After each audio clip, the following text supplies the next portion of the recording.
ಮಂಗಳೂರು ನಗರದಲ್ಲಿ ಒಳಚರಂಡಿ ಅವ್ಯವಸ್ಥೆಯ ಕುರಿತಂತೆ ಸಾರ್ವಜನಿಕವಾಗಿ ಸಾಕಷ್ಟು ಆಕ್ಷೇಪಗಳು ವ್ಯಕ್ತವಾಗುತ್ತಿರುವಂತೆಯೇ ಜಿಲ್ಲಾಧಿಕಾರಿ ಅಧ್ಯಕ್ಷತೆಯ 1 ಗಂಟೆಯ ಫೋನ್ ಇನ್ ಕಾರ್ಯಕ್ರಮದಲ್ಲೂ ಮಳೆ ನೀರು ಚರಂಡಿಯಲ್ಲಿ ಫ್ಲಾಟ್ ಅಪಾರ್ಟ್ಮೆಂಟ್ಗಳ ಕೊಳಚೆ ನೀರು ಹರಿದು ಸಾರ್ವಜನಿಕರಿಗೆ ತೊಂದರೆಯಾಗುತ್ತಿರುವ ಬಗ್ಗೆ ಹಲವು ದೂರುಗಳು ಸಲ್ಲಿಕೆಯಾಗಿದೆ. ಮಂಗಳೂರು ಮಹಾನಗರ ಪಾಲಿಕೆಯ ಆಡಳಿತಾಧಿಕಾರಿಯೂ ಆಗಿರುವ ದಕ್ಷಿಣ ಕನ್ನಡ ಜಿಲ್ಲಾಧಿಕಾರಿ ದರ್ಶನ್ ಎಚ್ವಿ ಅಧ್ಯಕ್ಷತೆಯಲ್ಲಿ ಪಾಲಿಕೆಯ ಮೇಯರ್ ಕೊಠಡಿಯಲ್ಲಿ ನಡೆದ ಫೋನ್ ಇನ್ ಕಾರ್ಯಕ್ರಮದಲ್ಲಿ ಸುರತ್ಕಲ್ ಮುಖದ ವಾರ್ಡ್ ನಂಬರ್ 1ರ ಚರ್ಚ್ ಮುಂಭಾಗದಲ್ಲಿ ತೆರೆದ ನೀರಿನ ಚರಂಡಿಯಲ್ಲಿ ಸಮೀಪದ ಫ್ಲಾಟ್ಗಳ ಕೊಳಚೆ ನೀರು ಬಿಡಲಾಗುತ್ತಿದೆ. ಈ ಬಗ್ಗೆ 2-3 ಬಾರಿ ದೂರು ನೀಡಲಾಗಿದ್ರೂ ಕ್ರಮವಾಗಿಲ್ಲ. ಈ ಚರಂಡಿ ಸಮೀಪವೇ ಬಸ್ ನಿಲ್ದಾಣವಿದೆ. ಸಾವಿರಾರು ಮಕ್ಕಳು, ನಾಗರಿಕರು ಈ ಬಸ್ ನಿಲ್ದಾಣಕ್ಕೆ ಬರುವಾಗ ಈ ಕೊಳಚೆ ನೀರಿನ ತೊಂದರೆಯನ್ನ ಅನುಭವಿಸಬೇಕಾಗಿದೆ ಎಂದು ಫಾದರ್ ಸ್ಟ್ಯಾನ್ಲಿ ಪಿಂಟು ಅವರು ದೂರಿದ್ರು. ಕೃಷ್ಣಾಪುರ ಮರಿಯಂ ಡಿಸೋಸಾ ಎಂಬುವರು ಕರೆ ಮಾಡಿ ಮಳೆ ನೀರು ತೋಡಿಗೆ ಕೊಳಚೆ ನೀರು ಬಿಡಲಾಗುತ್ತಿದೆ ಎಂದು ದೂರಿದ್ರೆ, ಯಯ್ಯಾಡಿಯ ಸುಭಾಷಿಣಿ ಭಟ್ ಅವರು ಕದ್ರಿಪದು ಬಳಿ 40 ಮನೆಗಳಿದ್ದು ಪಾಲಿಕೆಯಿಂದ ಒಳಚರಂಡಿ ವ್ಯವಸ್ಥೆ ಮಾಡಲಾಗಿಲ್ಲ. 20 ವರ್ಷಗಳಿಂದ ಮನವಿ ಸಲ್ಲಿಸುತ್ತಿದ್ರೂ ಯಾವುದೇ ಕ್ರಮ ಆಗಿಲ್ಲ ಎಂದು ಅಸಮಾಧಾನ ವ್ಯಕ್ತಪಡಿಸಿದ್ರು. ಸುರತ್ಕಲ್ ಭಾಗದಲ್ಲಿ ಯುಜಿಡಿ ವ್ಯವಸ್ಥೆ ಸಮರ್ಪಕವಾಗಿಲ್ಲ.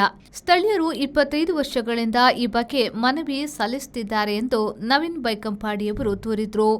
ಸರ್, ಏನು ಗೊತ್ತಾ, ಅವರ ಮನೆ ಎದುರುಗಡೆ ಒಂದು ತೋಡಿದೆ, ಅದು ಅದರಲ್ಲಿ ವೇಸ್ಟೇಜ್ ಬಿಡ್ತಾ ಇದ್ದಾರೆ ಸರ್. ಅದು ಅಲ್ಲಿ ನಿಲ್ಲಿಕ್ಕೆ ಆಗ್ತಾ ಇಲ್ಲ ನಮಗೆ, ಫುಲ್ ಸ್ಮೆಲ್. ಅದು ಇತ್ತೀಚೆಗೆ ಬಿಡುತ್ತೆ. ನಾನು ತುಂಬಾ ಸಲ ಕಂಪ್ಲೇಂಟ್ ಮಾಡಿದೆ, ಆದ್ರೆ ಅಲ್ಲಿ ಬರ್ತಾರೆ, ಸ್ವಲ್ಪ ಅದರ ತೋಡಿ ಮಣ್ಣು ತೆಗೆದು ಹೋಗ್ತಾರೆ. ಅದಕ್ಕೆ ಪರ್ಮನೆಂಟ್ ಸೊಲ್ಯೂಷನ್ ಅಂತ ಏನು ಮಾಡ್ತಾ ಇಲ್ಲ. ಅಲ್ಲಿ ನಮಗೆ ನಿಲ್ಲಿಕ್ಕೆ ಆಗ್ತಾ ಇಲ್ಲ. ಅದು ತುಂಬಾ ಸ್ಮೆಲ್ ಸರ್. ಅದು ಮತ್ತೆ ಕೊಳ್ಳೆ ಎಲ್ಲ ಬರ್ತಾ ಇದೆ. ಅದು ತುಂಬಾ ಸಲ ಅದು 7th ಬ್ಲಾಕ್ ಕೃಷ್ಣಾಪುರ ಸರ್. ಅದು BSF ಕಾಲೋನಿ ಅಂತ 7th ಬ್ಲಾಕ್ ಕೃಷ್ಣಾಪುರ.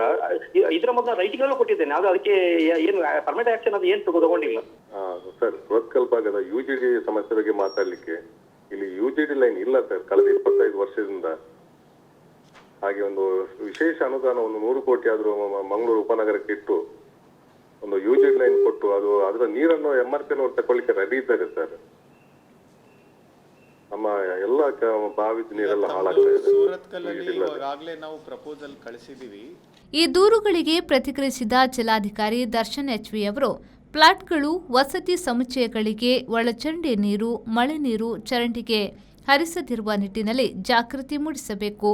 ಈ ಬಗ್ಗೆ ಅಭಿಯಾನವನ್ನ ಮಂಗಳೂರು ನಗರ ಪಾಲಿಕೆಯಿಂದ ನಡೆಸಲಾಗುತ್ತಿದೆ ಎಂದು ಹೇಳಿದ್ರು. ಕೂಡ ಜಾಸ್ತಿ ಇದು ಮಾಡ್ತಾರೆ. ಒಂದೊಂದು ಇದು ಅಂದ್ರೆ ಮನೆಗಳಲ್ಲಿ lawn maintenance is also one of the things. There are more apartments. ಈಗ ಅಪಾರ್ಟ್ಮೆಂಟ್ಸಲ್ಲಿ ಬಂದಾಗಲೂ ಕೂಡ number of houses have gone, they are more. So ನಮ್ದೇನಿದೆ ಅಂತ ಹೇಳಿದ್ರೆ ಇವಾಗ ಇನ್ನೂ ನಾವು ರ್ಯಾಷನಿಂಗ್ ಮಾಡುವಂಥ ಪರಿಸ್ಥಿತಿ ಬಂದಿಲ್ಲ. But I think tomorrow we are having a meeting on the whole thing. ನಮ್ದು ಇಡೀ ಜಿಲ್ಲೆದೇ ತೊಗೊತಾ ಇದ್ದೀವಿ. ಕಾರ್ಪೊರೇಷನ್ದು ಸೆಪ್ರೇಟಾಗಿ ಇದಾಗುತ್ತೆ. ಸೊ ಫೆಬ್ರವರಿ, ಮಾರ್ಚ್ 10-15 ತನಕ ಉಂಟು will maintain the status quo. ಅದರ ನಂತರ ಹೇಗೆ ಒಳಹರಿವು ಇರುತ್ತೆ ತುಂಬೆ ಮತ್ತು ಬೇರೆ ಇದರ ಕಡೆಯಿಂದ we have to go for rationing. ಒಟ್ಟಾರೆಯಾಗಿ ನಗರದ ಕೆಲವೆಡೆ ಹಳೆಯ ಒಳಚರಂಡಿ ವ್ಯವಸ್ಥೆ ಶಿಥಿಲಾವಸ್ಥೆಯಲ್ಲಿರುವ ಕಾರಣ ನಗರಕ್ಕೆ ಸಮಗ್ರ ಹೊಸ ಒಳಚರಂಡಿ ವ್ಯವಸ್ಥೆಗಾಗಿ 1200 ಕೋಟಿ ರೂಪಾಯಿಗಳ ಪ್ರಸ್ತಾವನೆ ಸಲ್ಲಿಕೆಯಾಗಿದೆ ಎಂದರು.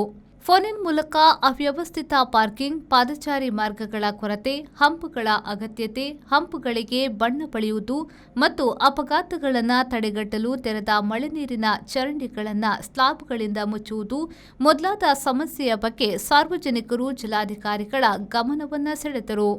ಪಾಲಿಕೆ ಆಯುಕ್ತ ರವಿಚಂದ್ರ ನಾಯಕ್, ಕಂದಾಯಾಧಿಕಾರಿ ಅಕ್ಷತಾ ಕೆ ಸೇರಿದಂತೆ ವಿವಿಧ ವಿಭಾಗಗಳ ಇತರ ಹಿರಿಯ ಅಧಿಕಾರಿಗಳು ಉಪಸ್ಥಿತರಿದ್ದರು. ನಾಗೇಶ್ ಕಾವೂರು, ವಿ4 ನ್ಯೂಸ್, ಮಂಗಳೂರು.